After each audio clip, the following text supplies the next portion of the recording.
you are good and your mercy endureth forever. Lord, you are good and your mercy endureth forever. People from every nation and tongue, from generation to generation, we worship you.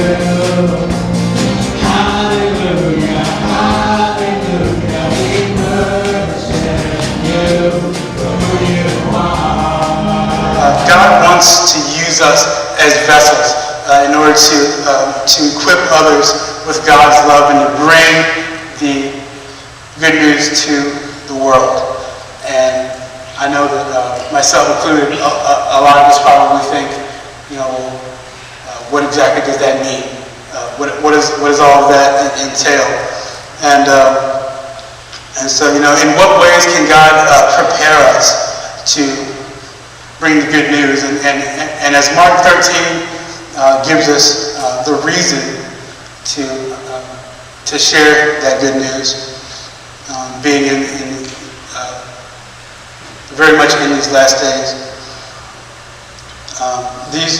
These following scriptures will actually give us a glimpse as to how to approach that and how to go about that. So the first one is mainly firstly to pray, and that's in Colossians 4:2. If you got that, it says, "Devote yourselves to prayer with an alert mind and a thankful heart." Yes. And I just approach that as meaning really before we can be effective and before we can really go out and preach the good news, it starts with intimacy with the Lord. It starts with a relationship with the Holy Spirit, and that starts with prayer. And going into that, in 1 Thessalonians 5:17, it even says to never stop praying or to pray without ceasing. Which just really drives home the overall importance of that. Mark 11:24, I tell you, you can pray for anything, and if you believe that you have received it, it will be yours. So, for some of us like myself that have dealt with a timid spirit and not wanting to talk a whole lot and things like that, it's really come upon me, to really be in prayer for the ability to speak well and the ability to have the boldness to go out and just share the truth with people. You are good all the time, and all the time. You are good. You are good. Here, in these four walls, we can learn so much, but if we aren't putting into practice what we learn in here, how effective are we really being as Christians into this world? We must be unashamed. And there was a really good illustration that came to mind pertaining to this. It was in the time, in the last year that I've been here, my good brothers Lee and Colin have really been with me and coming alongside me as brothers, and really opening my eyes to what it means to go out, to physically go out and just talk to and just love on people, and just really showing us what the Lord can do if we allow ourselves to be used. And it's really been a really awesome experience, just to see, just by having the willingness to just step out and do it, how effective it can be, and how much we can all reach people that we may have thought to be at one time unreachable. because the Holy Spirit is in us and wants to use us all the time. I know who I am. I know who I am. I am yours. Yes, I am yours. I know who I am. I know who I am. I know who I am. I am yours. Yes, I am yours. You are mine. Jesus, you are mine. You are mine. Jesus, you are mine. Comes to being unashamed. And that really hit me with Romans 1:16. For I am not ashamed of the gospel of Christ, for it is the power of God unto salvation to everyone that believes, to the Jew and also to the Gentile. And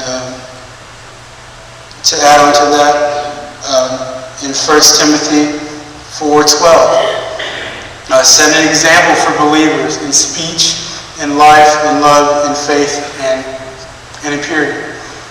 So it's not simply about going out and talking to people. It's even in how we conduct ourselves. It's about how we live as human beings.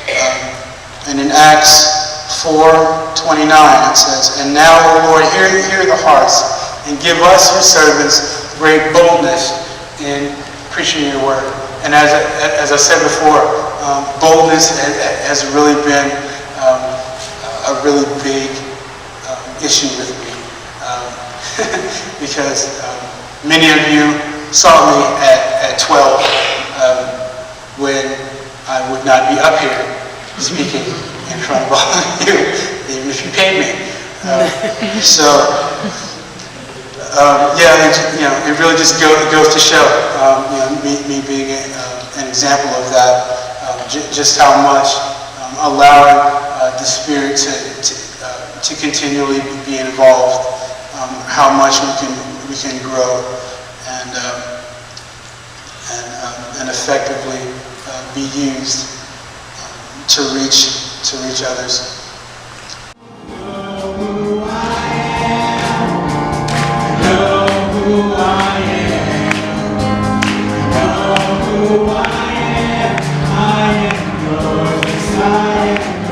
And part of the reason why I brought this message was because just with having heard, especially after actually talking with my mom, just having heard all the things that are going on overseas with Syria and just the mass stuff that's going on. It really hit me. I think probably for the first time, the period that we're in, and the times that we're in, and the importance it is to not just simply come and hide in these four walls, but that we have to, folks. There's no if, ands, or buts about it anymore. And I think I just truly realized the importance of not just merely saying I'm a disciple, not just merely saying I'm a man of God or a reverend, or however you want to look at it, but actually putting my money where my mouth is, so to speak, and walking that out, and just really understanding that importance. And it's becoming all the more relevant, especially with the time that I'm in now, in a completely new environment, and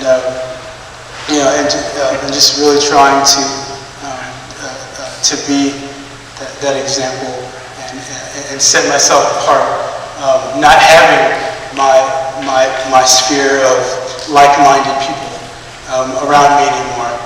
And it's an interesting period, but I'm still learning. We're all still learning, and He's surely alive. He's living on the inside, growing like a lion. God's not dead. He's surely alive. He's living on the inside, growing like a lion. He's roaring, he's roaring, he's roaring like a lion. what are I would say, look at it internally. What are we as individuals doing to show the truth? What are we doing to further His kingdom, and what are we doing to help the changing of lives, and really peer ourselves and think about that, and dig a little bit. And so I would just challenge us, even before the start of the new year or anything like that, as a resolution, because we all know how resolutions go. 9 times out of 10, they don't happen. But I would just challenge each and every one of us, myself included, to just really look at where we are, and to really think about, are we going that extra mile? Are we really making the time in that secret place in prayer, and asking God, asking the Holy Spirit for that guidance and ability to fill us with that boldness?